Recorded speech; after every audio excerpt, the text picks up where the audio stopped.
So in the year 2000, my grandmother died when she was 83 years old. And it was shocking to our whole family because she was adored by all of us. And my grandfather decided to have her buried. Therefore, she would be embalmed. And we had a visitation 2 days before her burial at the funeral home. And as I was getting ready to get out of my car, I noticed my father in the parking lot, and he was very disturbed. And he didn't even wait for me to get out of my car. And when he came over to me and he asked me, please come help grandma. And I was shocked because I didn't understand what he was talking about, but I followed him into the funeral home and into the area where her casket was.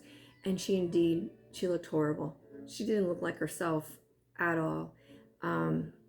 It looked as though they had just decided she's another old woman who died, and that's it, and that they didn't do anything extra to make her look, any better.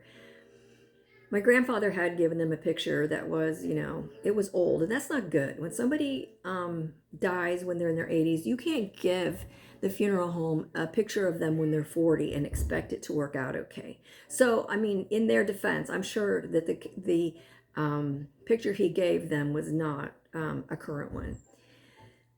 So as I'm standing over my grandmother and I'm looking at her, the only thing I know to do is to take out my red lipstick. She always wore red lipstick. I wear red lipstick. And I started applying it to her lips.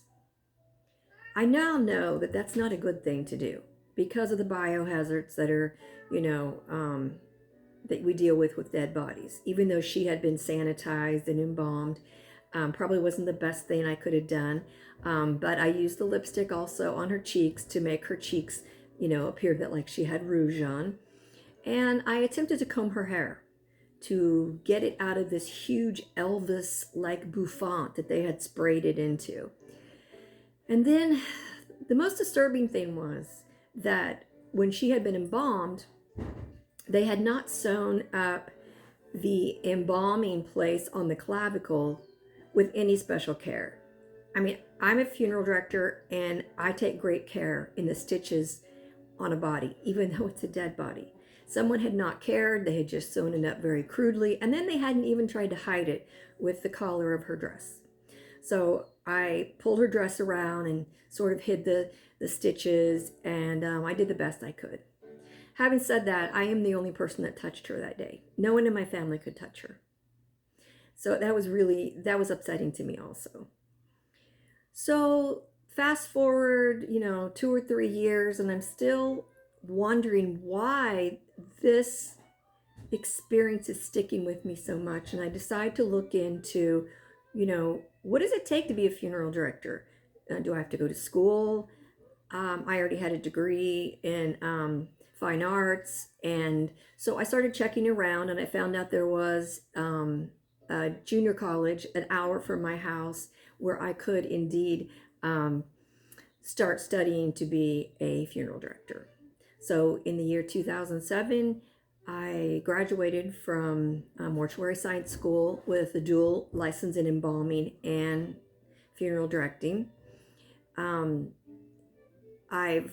had a lot of experiences, and I parlayed those experiences into a book that's called Stories, Musings, and Advice from a Funeral Director. And this book is available only on my website, and that is spelled ELLE Payne, PAYNE.com. It is also available on Amazon and Barnes & Noble on Kindle. So I hope that you'll take a look and buy one of the books so you can hear some more stories from a funeral director. Thank you.